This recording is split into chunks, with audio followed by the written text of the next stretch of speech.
Okay, let us start. So we have a presentation from Artem Mikelov, Dynamics of immunoglobulin repertoires in memory and antibody-secreting B cells, subsets in health and disease. And since we started with Artem Mikelov, I would like to introduce him. He obtained, or it will be special presentation about Artem. Let's start with Artem. You can see this, you can read it, but anyway, I would like to mention that he obtained his bachelor degree in management at High School of Economics in Moscow in 2012. So it was quite some time ago. Then, as far as I understood, he tried to find himself and find what he wanted to do. And we are glad that he settled in Skoltech and Dmitry Chudakov's laboratory. And I hope he will make a good presentation and we will enjoy this defense. And his supervisor, Dmitry Chudakov, can we switch to Dmitry Chudakov? Is well-known scientist who is still young but already really well-known, who is famous for new approaches investigating immune cells in high-throughput sequencing and so on, investigating repertoires, and he has a number of excellent publications, and for, I guess, young generation of immunologists in Russia, he is a rising star. So the jury member is, we have 3 jury members online, and it's my pleasure to introduce Rita Carsetti, who is a very well-known immunologist. She graduated from the University La Sapienza University at Rome, then had positions in different centers like Max Planck Institute in Germany, and now she is in the hospital Bambino Gesù Children's Hospital in Rome, Italy. And I would like to congratulate her with being elected of next president of International Union of Immunological Societies. Our next jury member is Ola Grimsholm, who works now in Medical University in Vienna. He got his first education in molecular biology in Umeå University in North Sweden, and then continued his work there and joined the group of Professor Sture Forsgren in Sweden as well. And here he started to get interested in biology of B cells, immunology, and he is a good collaborator of Professor Dmitry Chumakov, and he is a good specialist in this field. Another jury member who is online is Katarina Roldgen. She is associated professor and group leader at Swiss Tropical and Public Health Institute, and she received her bachelor degree in molecular biology in the University of Mainz and infection biology PhD in this Swiss institution where he is working now. So he is a great specialist in the field, and we hope it will be a nice discussion on topic of the research of our Artem Mikelov. So, and now there are 3 more jury members who are present here. Elgar Mamedov, he has a position in early preclinical develop Eagle Therapeutics, Paris, France. but he originated from Moscow. He got PhD in molecular biology in Shemekinov-Chinnikov Institute of Organic Chemistry in Moscow, and for quite some time kept contact with Russian science and had a position in Pirogov Institute, and now he has a position in Eagle Therapeutic institution in Paris, in France, and he is also a very well-known specialist in immunology, and we also hope for good discussion from your side. Ekaterina Khrameyeva is originated from Russia, although he graduated from the Department of Bioengineering and Bioinformatics in Moscow State University. Then she worked with Professor Gelfand and got her PhD there.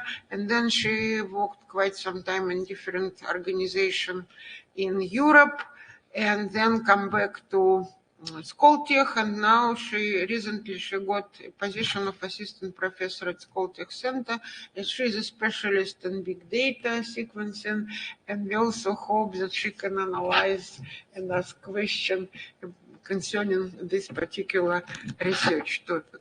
And finally, me, I'm not an immunologist.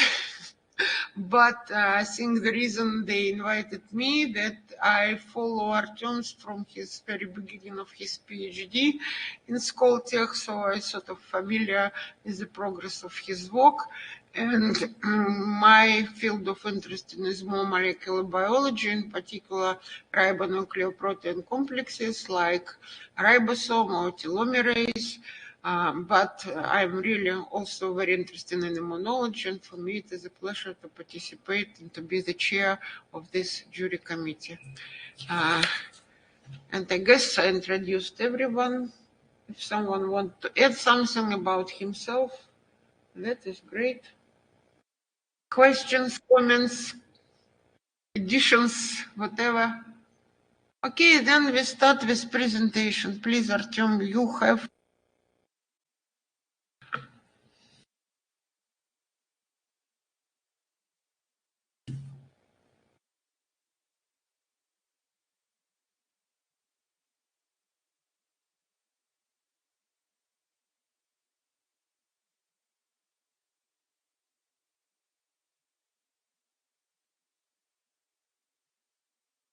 Saved on the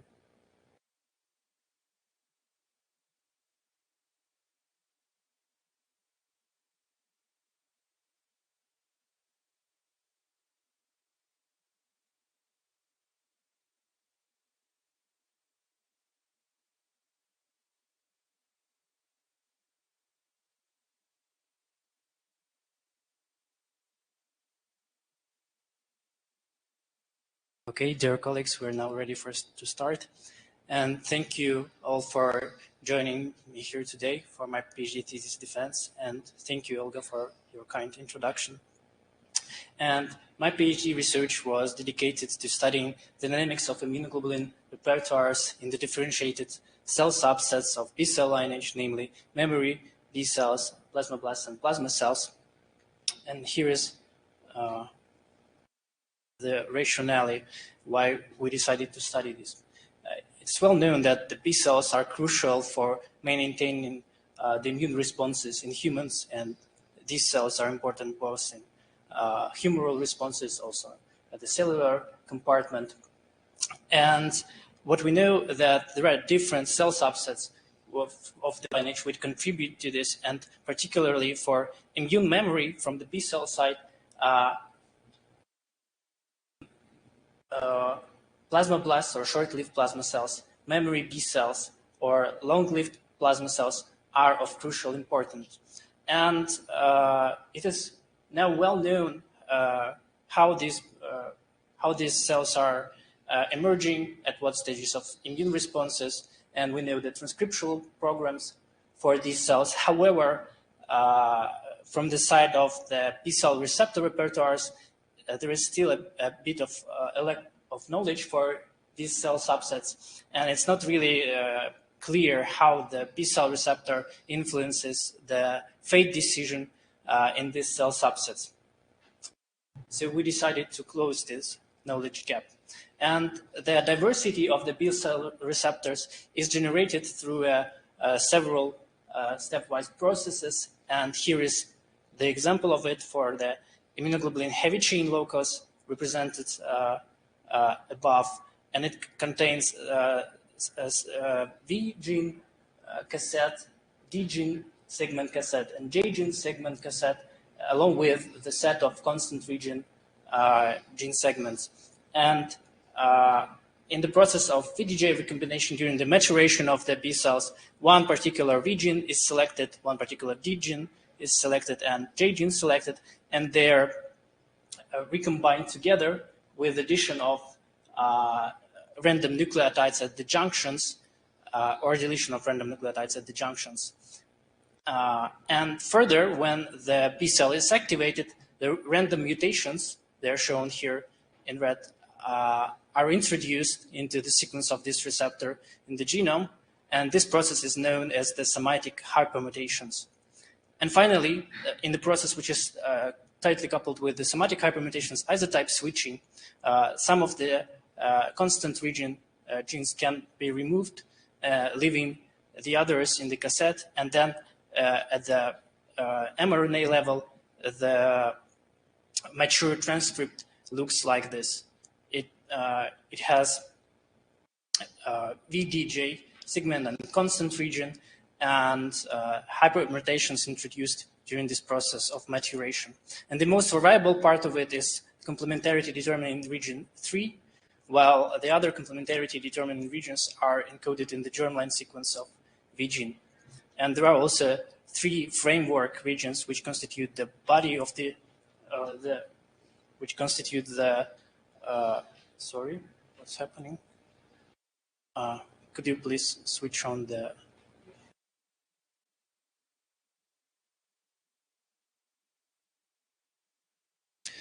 which form the antibody, and framework 4 is in the J region.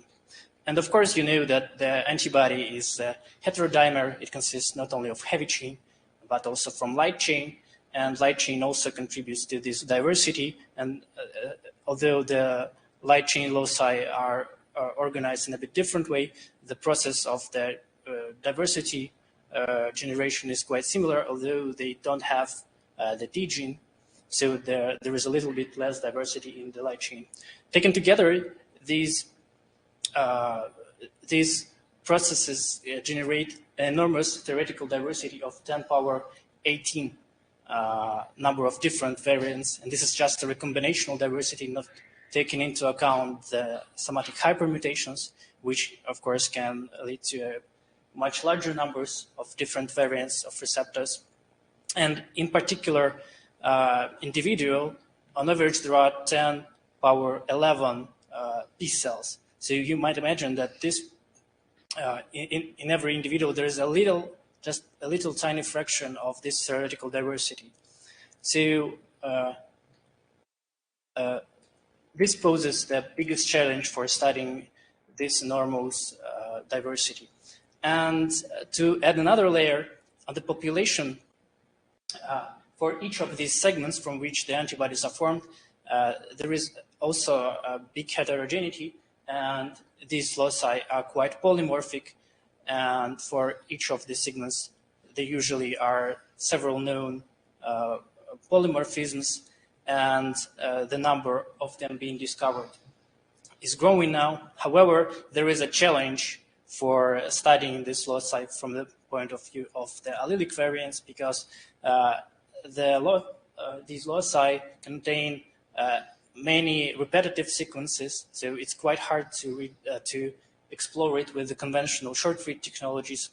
So for this reason, people try to study it through repertoire sequencing with high-throughput sequencing technologies. And for this, several tools were developed. The most well-known ones are TIGR and IgDiscover. However, these two tools have some very specific limitations. Namely, the TIGR doesn't allow to infer the novel alleles from the non-hypermutated repertoires. For example, if you have just naive B cells. And on the other side, the IG discover cannot infer alleles from the sequences with a fraction of hypermutated repertoires. It will produce false positives. And we try to overcome these limitations, introducing a new algorithm which will be described during the course of this thesis as well. So this thesis is organized in a conventional form. There are 5 main chapters, with the 4th chapter being the results, and which is divided into 4 subsections.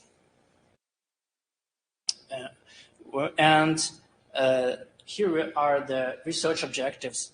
And during the course of the work, I aimed to characterize and compare immunoglobulin heavy chain repertoires of 3 cell subsets, particularly memory B cells, plasmablasts, and plasma cells in human peripheral blood over the course of 1 year. And the secondary goal was to develop a sensitive and reliable method for inferring V and J gene allelic variants from adaptive immune receptor repertoire sequencing data. So here is how we did this. First, we drew blood from 6 generally healthy donors during the course of 1 year, with 3 sample series being taken in replicates. One at the beginning of the study, the next after 1 month, and the last after 1 year from the beginning of the study. From these samples, we isolated peripheral blood mononuclear cells, and then FACS sorted the subsets of interests, in particular memory B cells, plasmablasts, and plasma cells. From these cell samples, we prepared the cDNA libraries for full-length immunoglobulin heavy chain sequencing using the in-house technique, with the most peculiar features being unique molecular identifiers introduced during the reverse transcription step, which helped to correct the sequencing and PCR errors, and also UMIs helped to quantify the repertoires, so the PCR bias won't make any influence on the results. And also, as I mentioned, our technology allowed full-length recovery of the IgH receptors, covering the full sequence from framework 1 to framework 4, or also covering a section of constant region, allowing to determine the isotype of the particular receptor. Then this data, after sequencing with Illumina HiSeq, was processed using my XCR tool, and here are the main developers of it. And this is an ultimate solution for such tasks, which includes the alignment of the sequences to a reference library. So the V, J, and D genes are annotated. And also processing of unique molecular identifiers, correcting the sequencing and PCR errors, and also creating the consensus sequences for each particular UMI. And then assembling clonotypes from the aligned reads, grouping the sequences with the same receptor together, and finally exporting it into a human readable format, which is also suitable for downstream processing. And as I mentioned, one of the particular parts of the work was inferring the novel alleles, and here is the explanation of how we did this. I will try to go briefly through it, and we can discuss it then. And the first step, after the alignment of the reads and the clonotype assembly for each clonotype sequence for each particular V gene, we have annotated mutations and J genes, and also the CDR3 lengths for each particular clonotype. And then from these mutations, we select those ones which have the good combination of the J genes and CDR lengths.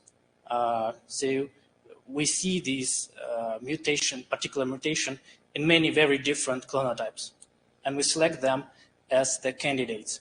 And however, this is not enough because there are actually the hotspot hypermutations, which can also be selected in a way like this.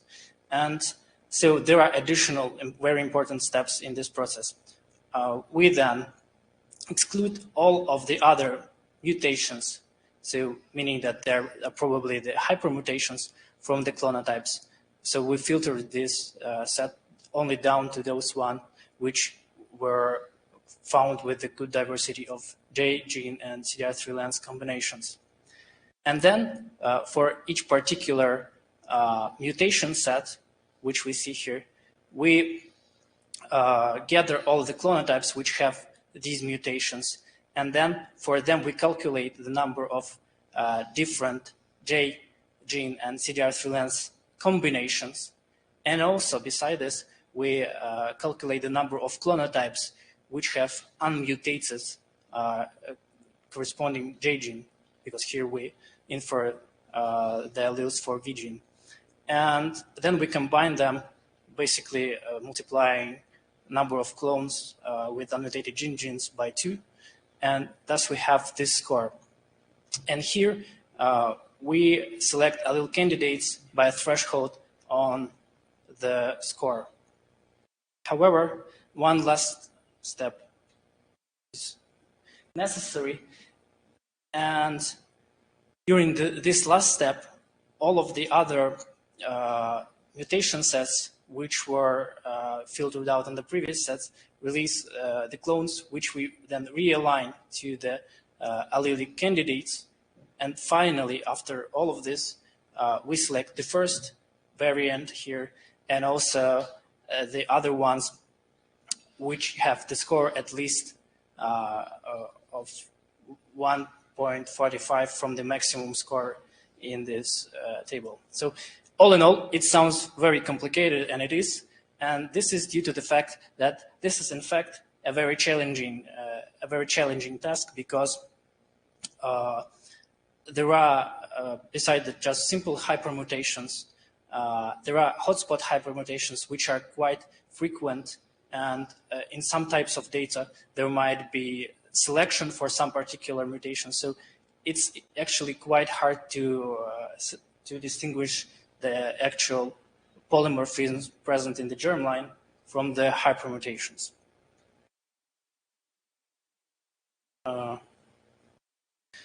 And for the benchmarking of our algorithm, we used publicly available data. However, I decided to touch upon this because the authors kindly shared this before publication to me. And this was done in University of Louisville in group of Corey Watson, who is shown here. And to do this, they've captured they enriched for the IGH locus using the probes to this region, pull them down with, I guess, streptavidin beads, and then sequenced them using PacBio HiFi reads, which allow very, very long sequencing with the average length of being sequenced from 4.2 to 6 kilobases. And they also developed a bioinformatic tool which allows very accurate calling of alleles from such data. And of course, with long reads, it's almost 100% reliable detection of alleles here. However, and this is the data which we used as a ground truth for proving that our algorithm for inferring allelic variance from RIP-seq data is actually working and working well. So let me show you how it turned out and what we got from this sequencing data. First of all, we collected 83 samples for most of the donors, for most of the time points, we managed to collect replicates, and this resulted in 10 millions of unique cDNA, IgA cDNA molecule, which we filtered out to be covered by at least 3 sequencing reads, and this in turn resulted in 8 and 400,000 unique immunoglobulin heavy chain clonotypes defined by the sequence from framework 1 to framework 4, and also the isotype.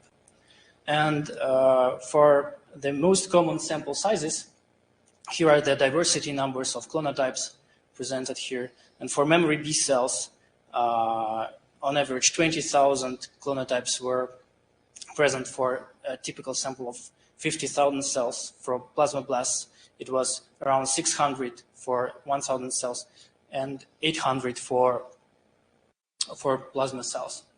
And talking about the sequencing depth, I'd like to note that for the plasmablasts and plasma cells, for all of the samples, we reached the plateau for sequencing. So this means in the rarefaction curves, meaning that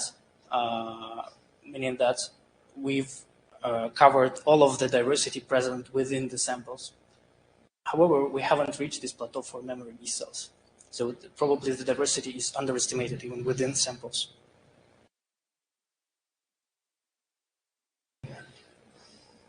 And from this sequencing, we inferred first the frequencies of the isotypes, and we found that these frequencies were quite different between the different cell subsets. In memory B cells, the majority of the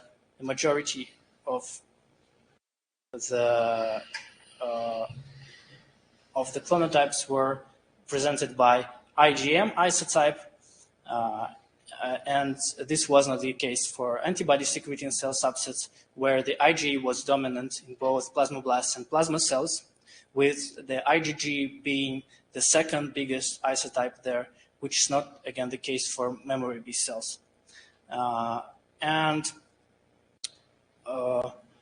Although there was some fraction of IgM in both antibody-secreting cell subsets, interestingly, IgD was just a part of the just substantial part of memory B cell repertoire. However, it almost wasn't present in plasmablast or plasma cells, and however, it was quite an interesting result for plasmablasts and plasma cells, which I will describe in a second.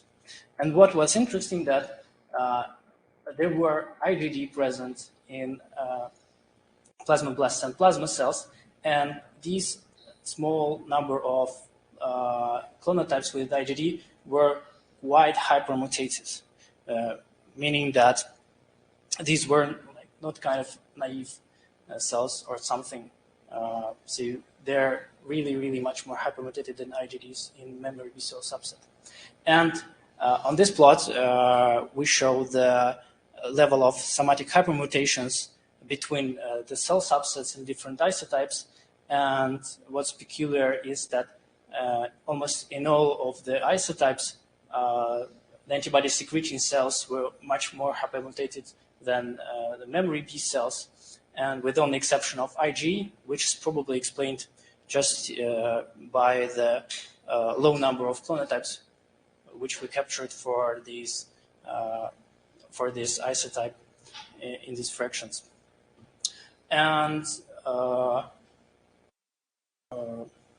as I mentioned, IgD in antibody-secreting cells was also quite high.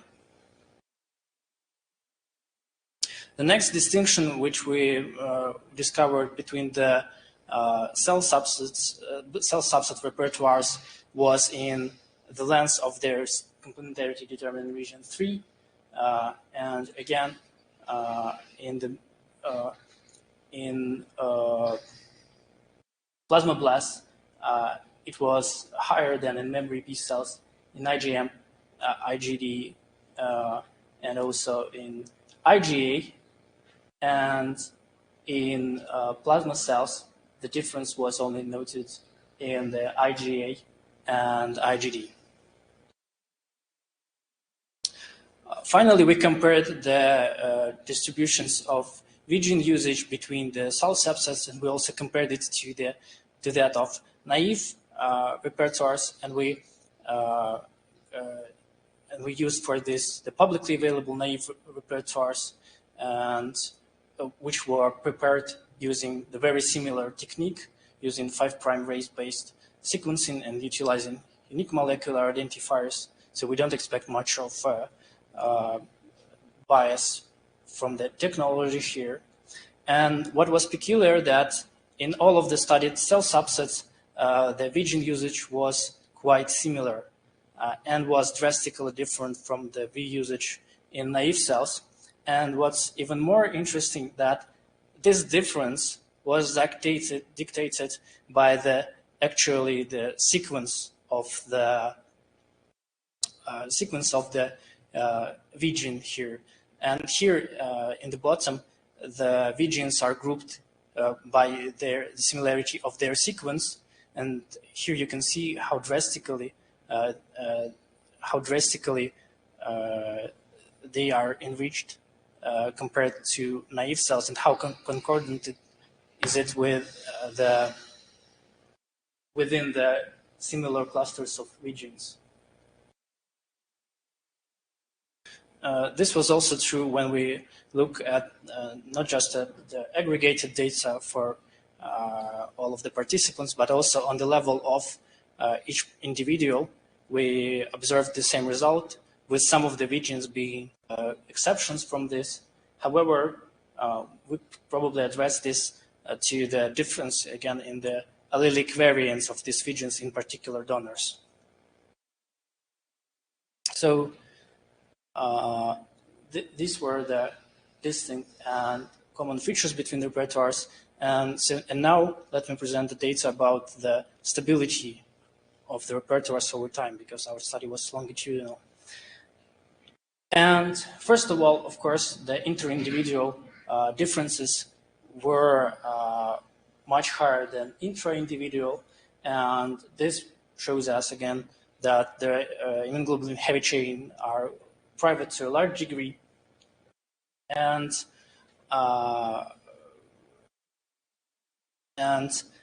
in pairing the V segment usage, we show that within the donor, again, the difference was much lower than compared between different donors, and also that the different time points were closer to each other in terms of V gene usage within one donor compared to the difference between different donors.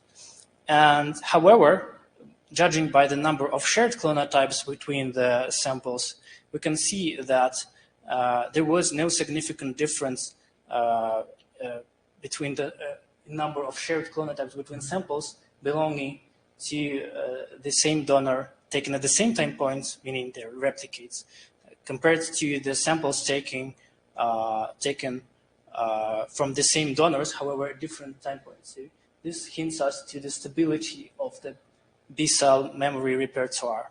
However, this wasn't the case for the antibody-secreting cell subset, because the number of shared clonotypes differed quite drastically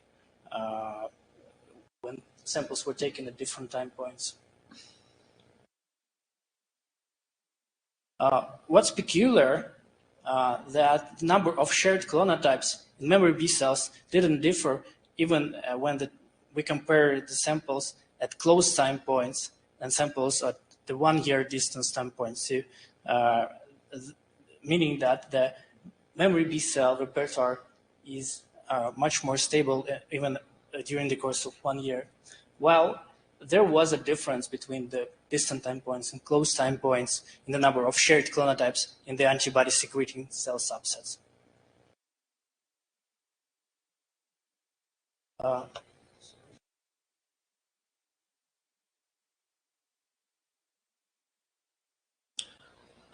Then we decided to study the these intra-individual differences and see whether there are any public clones shared between several donors. And in memory B cells, we detected some of this, although the number was quite low, and we decided to ask whether this was a common thing, whether it was unusual compared to the naive repertoire or the in silico generated repertoires from the recombination model, which mimics the generation of the repertoire in silico. And it appears that for memory B cells, it was indeed unusual that they're shared that many clonotypes compared to the naive repertoires and compared to the in silico generation model, and also compared to the randomly sampled memory B cells compared to the top of the 5,000 most abundant clonotypes in the memory B cells. However, this was not the case when we were talking about the V-gene usage. The V-gene usage for the 5,000 most abundant clonotypes in memory B cells was as dissimilar as it was in the 5,000 most abundant naive clonotypes. However, the only difference which we detected was with the in silico generated repertoires here. Finally, we took a deeper look into these public clonotypes, and we discovered that the hypermutation level among these publicly shared clonotypes is a little bit lower than it is in those clonotypes which are private. And also, the fraction of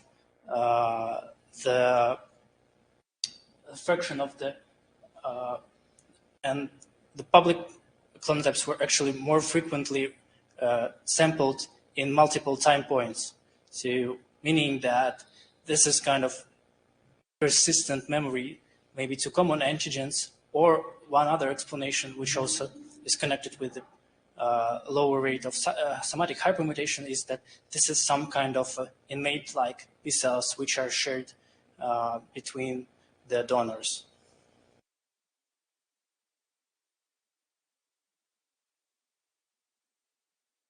And as one of these donors, we had also the background genome sequenced, so we could actually compare the allelic variants which are found in this donor with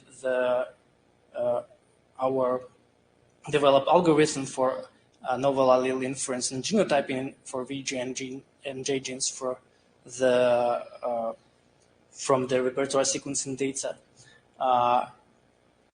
We could compare this to the performance of the gold standard Tiger tool, and on this plot it shows how well the mistrainer, that's how we call our algorithm, detects the novel alleles compared to the Tiger, and on the axis is the allelic imbalance, basically the distribution between different allelic variants within this donor, and on the x-axis there is a V-gene frequency within the repertoire, and it shows that, and in orange these are the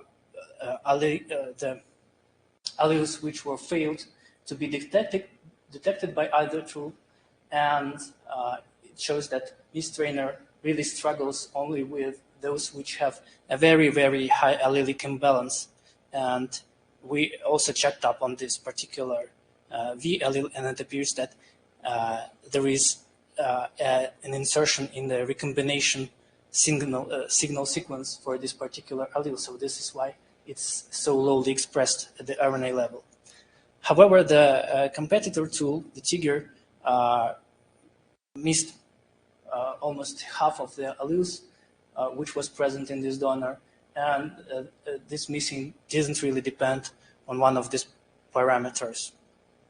We also downsampled the aligned reads to the depths of 500,000, 100,000, and 50,000 and 10,000 reads, and it appeared that the mistrainer algorithm is robust even at the level of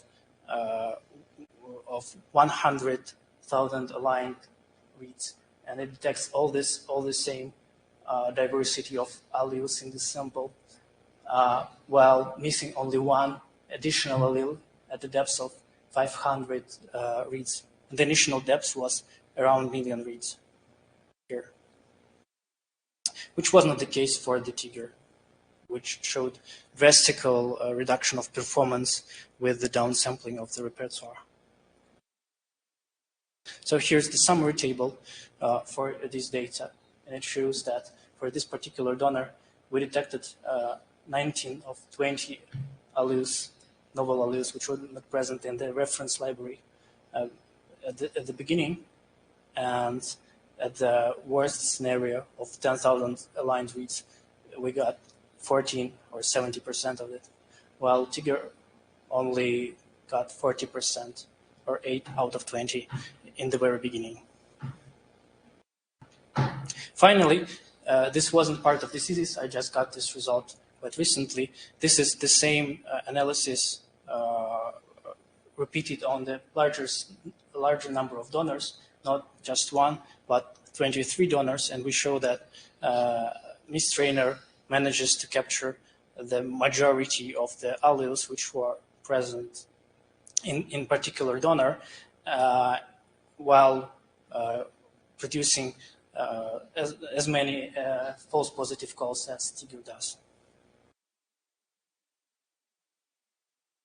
So in this work, we've shown the significant differences in IgH isotype distribution, rate of somatic hypermutations, and CDR3 lengths between the studied cell subsets, memory B cells, plasmablasts, and plasma cells.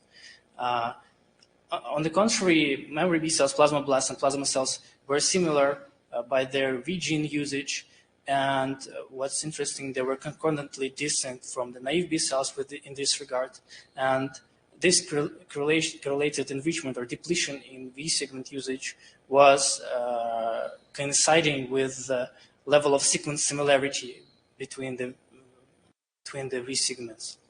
Memory B cell is the most stable over the time, and it shows less repertoire divergence and greater number of shared clonotypes between the sampling time points within the same individuals.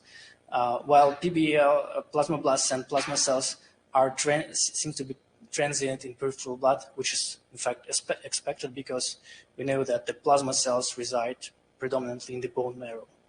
High number between the shared clonotypes in IgH repertoires in the most abundant memory B cells indicated functional convergence, either due to the exposure to common antigens or due to the fact that this might be some kind of innate-like B cells with the stereotypic kind of B cell receptor. And the high number of the persistent memory B cells were also observed within the group of public clonotypes compared to the private ones. And finally, we have developed a very robust approach for inference of allelic variants for V and J genes, which showed the superior sensitivity to the golden standard 2. So this is it.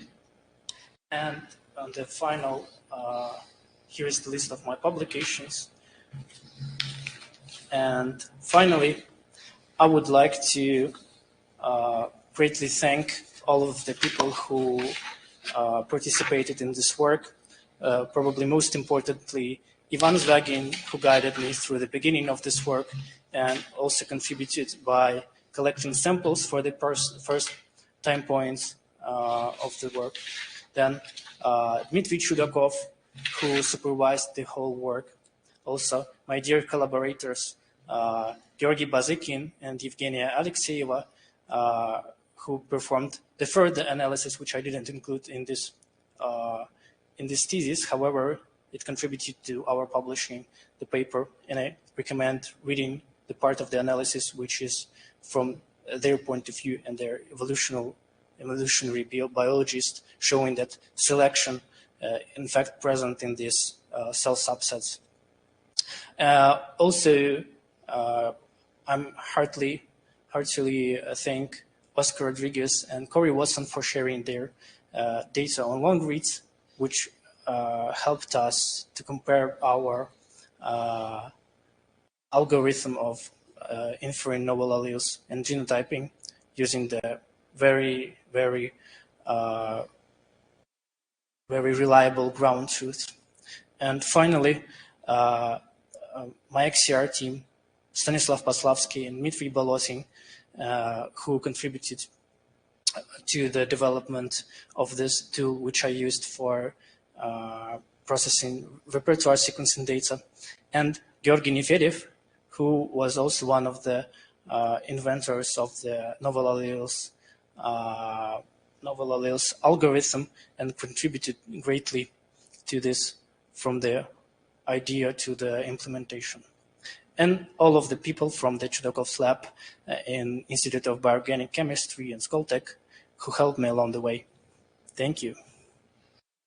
Thank you, Artem. So now we have time for questions. I was informed that all jury members should ask at least one question. So please, let's start with Professor Karsiti. Do you have some questions?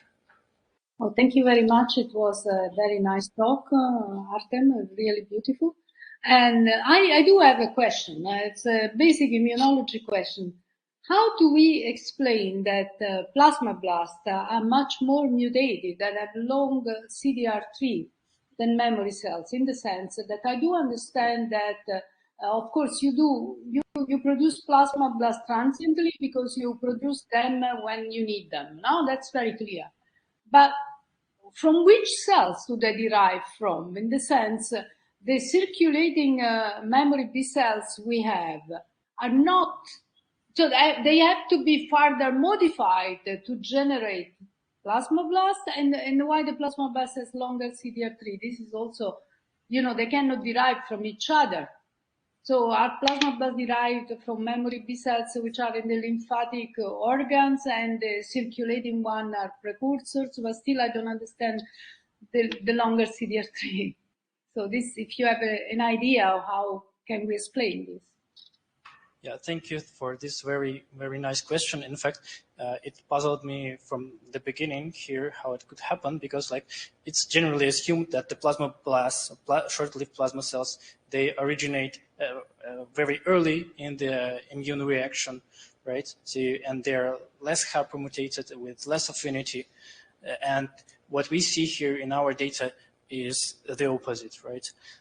So the possible explanation is that these plasmablasts, which we see in peripheral blood at these particular moments, are actually the descendants of those memory B cells which were generated earlier, and they've just got additional rounds of hypermutations to answering to the common pathogens which are present in the body. And probably as the IgA is the dominant isotype in these antibody-secreting cells, and also associated, and IgA is also associated with the mucosal immunity. Maybe these are the actually ongoing responses to some kind of microbiota present in mucosal areas. That's one of the explanations, but yes, we don't have the definite answer for this, and this is a very peculiar and interesting question. Thank you. Thank you. More questions? No? And then please, everyone should confirm that you are satisfied with the changes that was introduced by Artem after he got your review. Are you satisfied? Yes, of course. Yeah. We're all satisfied. Yes. Mm-hmm. Thank you. So please, Dr. Grimsholm, do you have questions? Yes. So Yeah, more a general question. So, with the knowledge you have today, would you have done something differently in Could you your please? kind of? Okay, Yeah, let me. that's a very, very good question. And yes, of course, I would increase the sample size for memory B cells because, as I've shown, we haven't really exhausted the diversity present in samples. So we would increase both the sample size in terms of cells and also the sample size in terms of sequencing. So we would cover all of the diversity which was present in memory B cells, and also tried to increase the blood sampling volumes, because for plasma cells and plasmablasts, at some time points we got really low counts, and this may contribute to some noise in the data. However, I believe for these conclusions which we got in this particular work, it wasn't that important. However, some additional knowledge we could get for deeper sampling for all of the subfractions. Thank you. More questions? Yeah. I was also thinking. So these shared clonotypes that you find when you compare the different individuals, did you see any specific changes when it comes to the isotypes? Were they more IgM there? Yes, the dominant isotype in the public clonotypes was IgM, so there was almost no other isotypes present. So it again hints us to the fact that these cells are probably some kind of innate like cells, and not the result of the responses to the same environmental antigens. So if you could speculate, do you think that those ones are germline encoded then, to a big extent? Well, this is a question which we try to address, and as I showed in one of the slides, there indeed were some hypermutations detected, but to be honest, all of this data was processed without our algorithm for allele calls, which was developed later.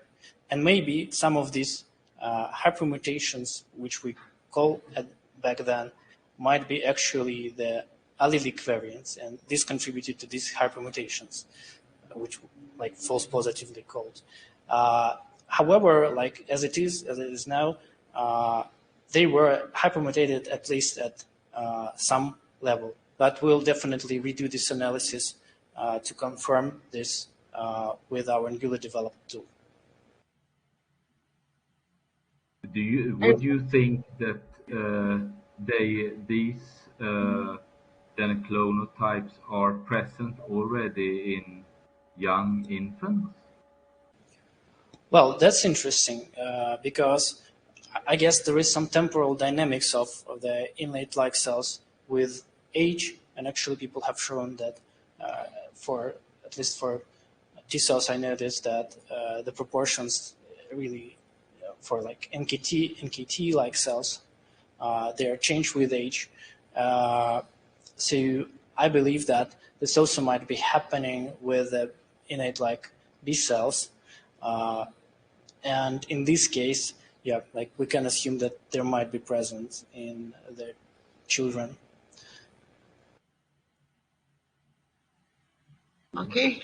And also you should confirm that you're satisfied with the changes he has introduced in his thesis after you. Yes, I have no further comments on the thesis. It's good. Okay, thank you very much.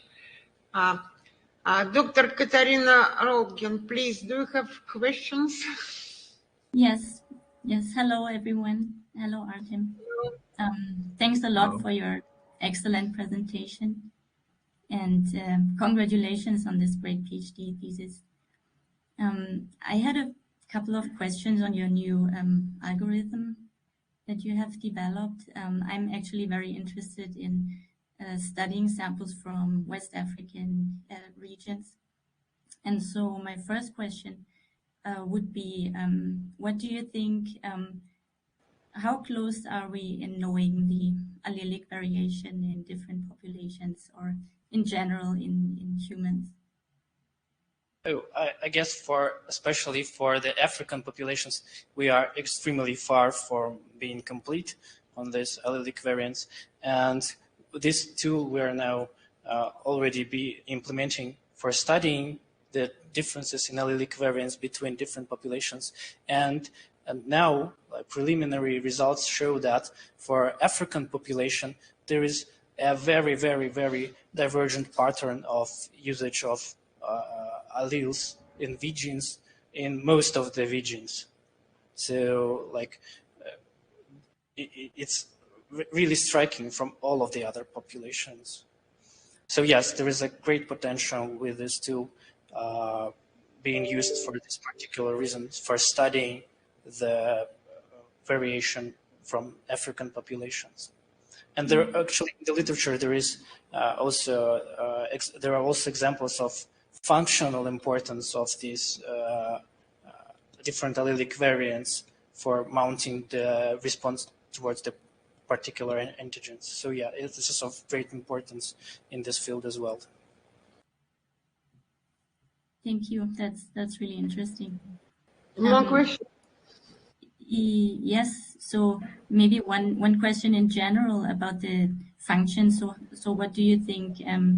How important is this allelic variation in general? And do you have some examples of a situation where this allelic difference mattered?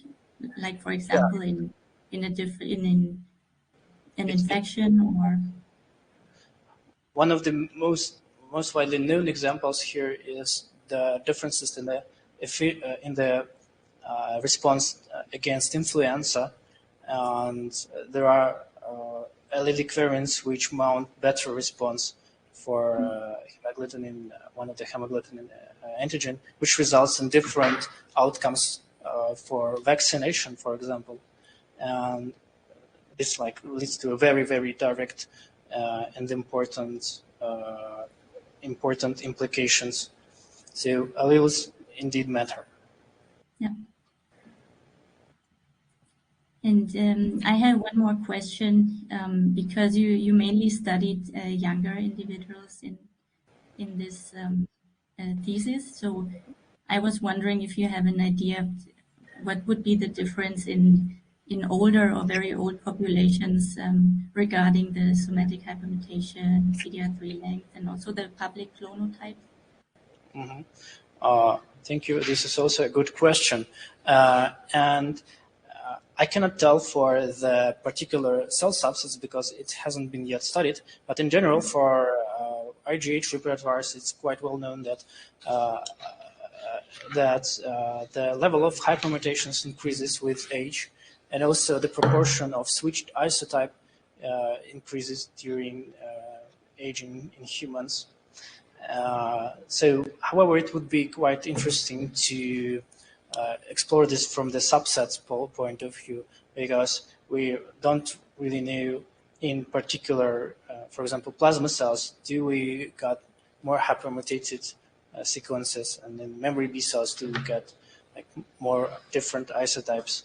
And even the proportions of these subsets, memory B cells and plasma cells, are not well described with the aging.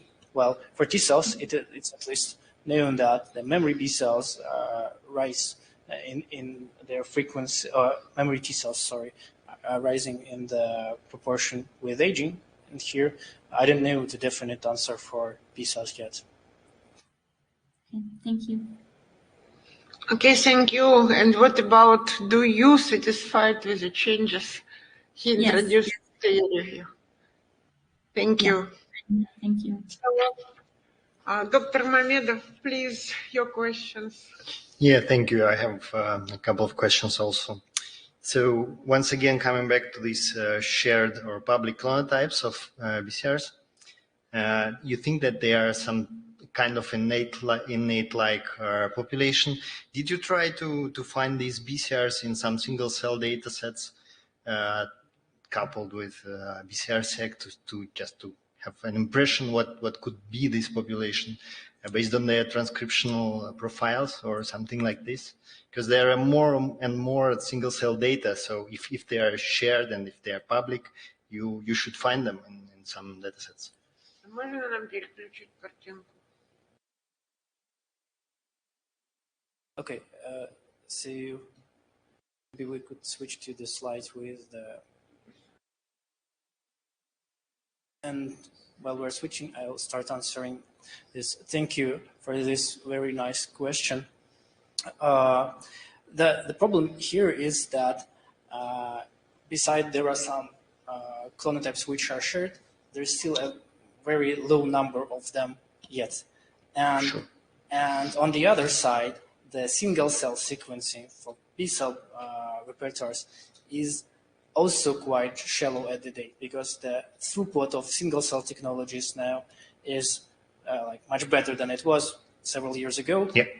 But still, now like we cannot analyze like millions of cells really. And there was only one study which had large scale enough for this kind of, and it was by Dr. Antonio Lanzavici's group, where they sequenced 2 donors. And we've checked for this particular clonotypes within these data, and we haven't found any matches. So unfortunately, we couldn't tell whether there was, so we couldn't link it to the transcriptional profile, unfortunately.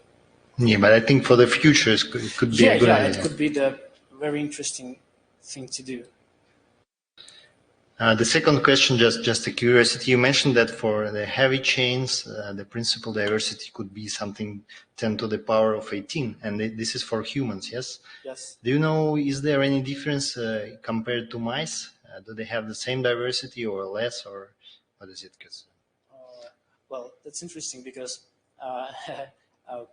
my focus was always on the human immunology, and so I'm neglected and neglect a little bit the mice immunology.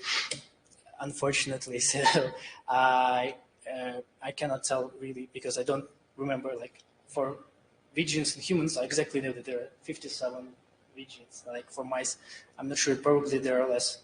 And so the theoretical diversity should be less, but I didn't remember the exact numbers right now.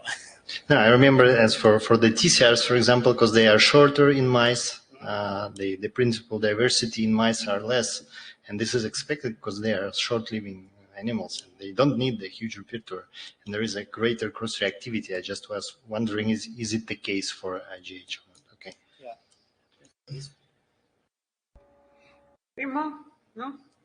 So are you satisfied with the corrections he introduced? Yes, I think I'm satisfied. The only thing that I mentioned, I noticed once again, this is one of the slides was saying that the range of diversity is something about 623 to 1,183 per 1,000 of cells. Yeah.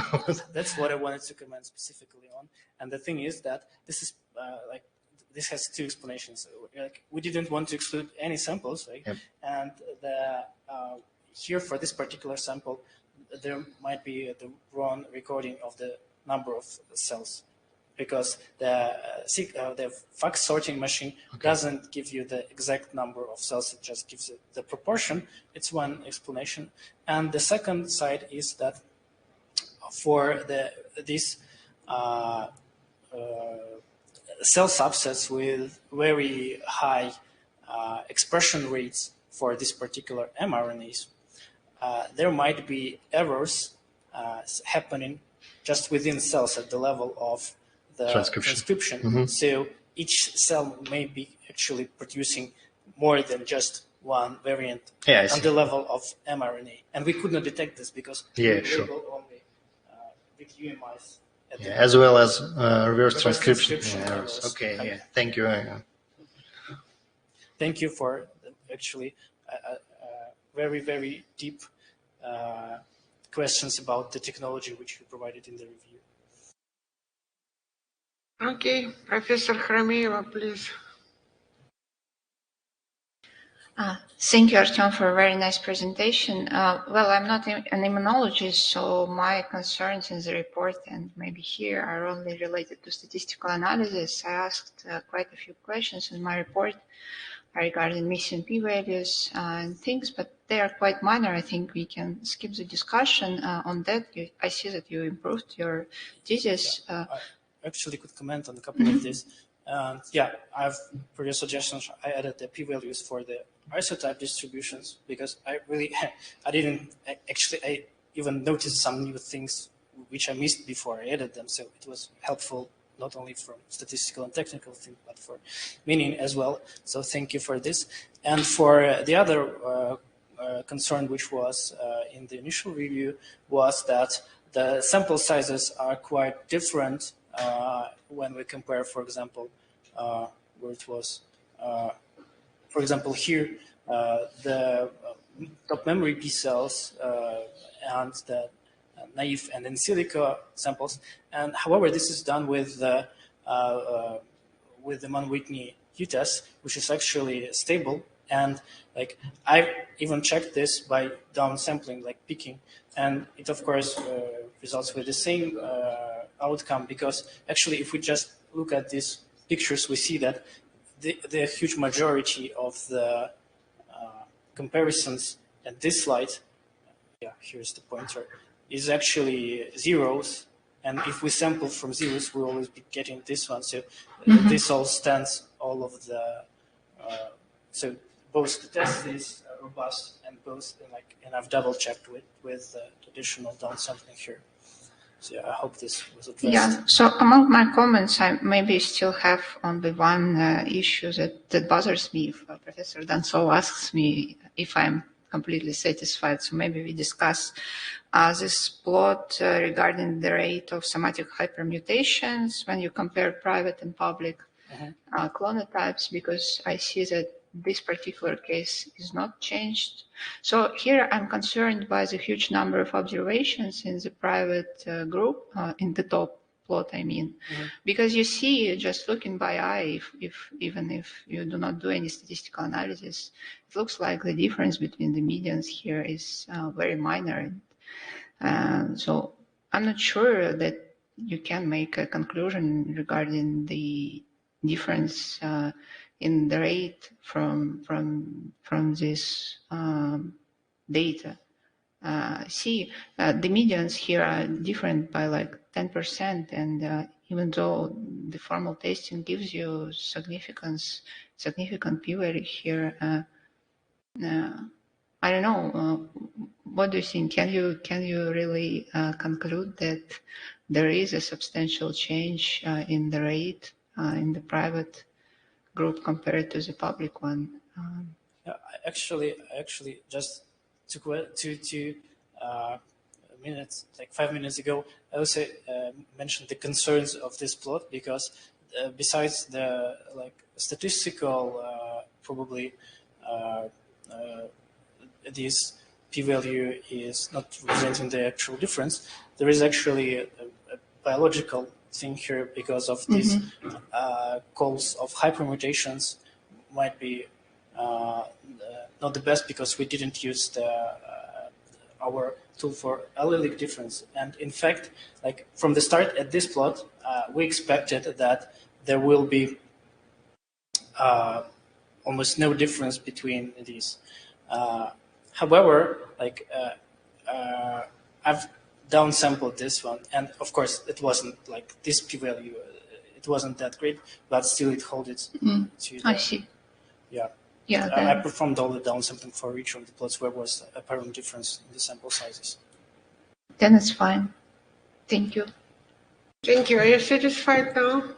Yes, now I am. Okay, great. I have maybe some sort of strange question. When these blood samples were collected, before COVID or during? Oh, this was all well before COVID. Before COVID. And the next question is, you have 2 males and 1 female. Do you have some difference between males and female? actually we have studied the differences between the genders, and we haven't found anything in particular here, but probably we couldn't really say that there is no difference, because like the sample sizes, like 4 and 2, are quite small to be drawing conclusions whether there are or there are no difference between different sexes. So we'll probably include more donors, more female donors. But in general, what do you expect having males and females? We don't expect much of a difference, with one exception. And this exception is when the females are during pregnancy, because there are very large perturbations happening in the B-cell receptors repertoire as well. So yeah, in general, if they were not pregnant and we confirmed they were not, there shouldn't be much of a difference. Okay, thank you. So do we have an audience here online? Yes, we do actually, but I can't see any questions. So if someone is ready just to ask questions on spot, you are most welcome. Please turn on your mics. Well, probably nobody, everybody. I think yes, mostly the supporting group. Okay, then Professor Chudakov, please. Yeah, thank you, Olga. So, yeah, I would first, if you allow, start with a very serious and contradictory, I would say, claim that after this long story and this long work, after touching this data, maybe it is the case that in some aspects the B-cell world and this B-cell lineage, at least comparable, or maybe in some aspects even more interesting than the T cells in their complexity. We'll see, because actually, as I see it now, until very recently, until the very recent months in reality, we just haven't got appropriate instruments, the pipeline to study this. Starting from the point that, yes, we had the molecular tools to prepare the libraries with unique molecular identifiers, and technically to get the error-free full-length antibodies on the MiSeq equipment, but in reality this did not allow people to have sufficiently high coverage and go deep at the same time. Now we have the NextSeq 2000, which actually changed the situation, because we can really go deep error-free, and this is the necessary basis for the further software analysis to have this information. It only happened like, I don't know, half a year ago that we get this equipment. Second thing, that until recently, until the recent months, when actually in Artem hands this has been developed, we haven't got the appropriate algorithms to identify allelic variants. This simply didn't work. And again, this influences our ability to build the tree hypermutating antibody B-cell lineages. So we just couldn't do it before. And here goes the final point, which haven't been covered today, but the algorithms of this antibody trees reconstruction is a very tricky stuff, actually, which is complicated to develop appropriately algorithmically, and impossible, again, to do appropriately without appropriate calling of the allelic variants. So altogether, in reality, this work, and Artem really contributed a lot to the field, and he's currently one of just a few people who really can do the whole pipeline appropriately. And this, we are at the moment, actually, when this era of studying the B-cell repertoires and the complexity only starts, because only today, finally, we have a whole pipeline.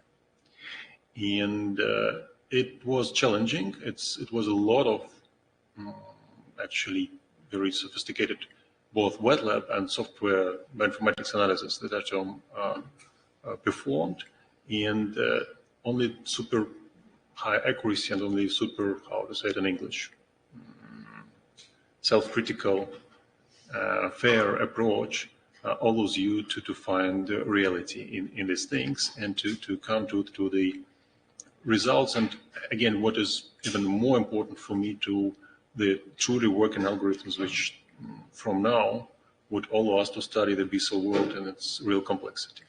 So I would say that particularly from this respect, I want to congratulate Artem with a great input to the field, to the immunology, to the future of this direction in general. That's a big thing. Thank you. I guess this is it, and we should discuss our further decision, and we ask you to leave the room.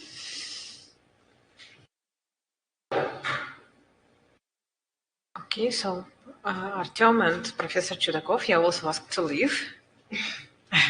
Sorry, yes, but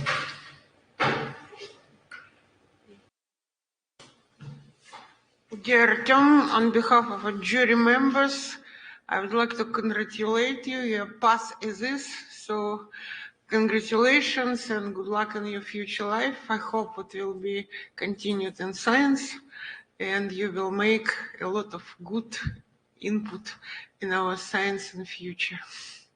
And Dmitry, congratulations with such a nice defense and good work, and good luck to you too. Thank you so much. If someone wants to add something, you're welcome. Thank you for inviting us to the thesis, because it was very good, really. Very good, Artem. Yeah. Thank you very much. It was really enjoyable. That was the end of the main part.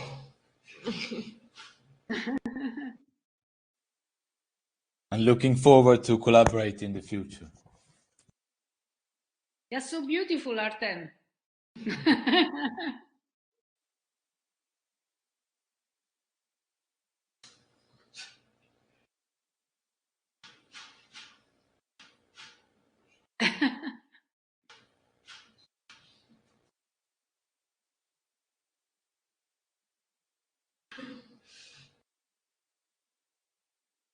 Bravo.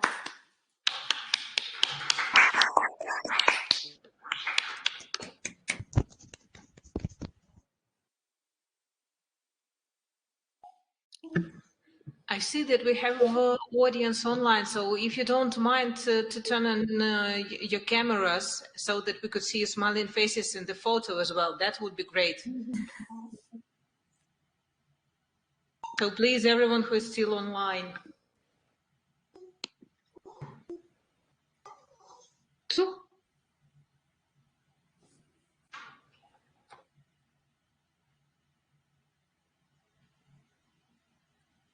All gone already.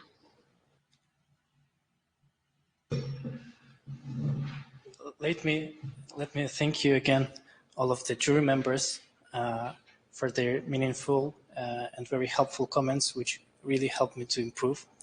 And again, to my collaborators and colleagues at Institute of Bioorganic Chemistry, at Chudakov's lab, and all of my family and friends who supported me all along the way.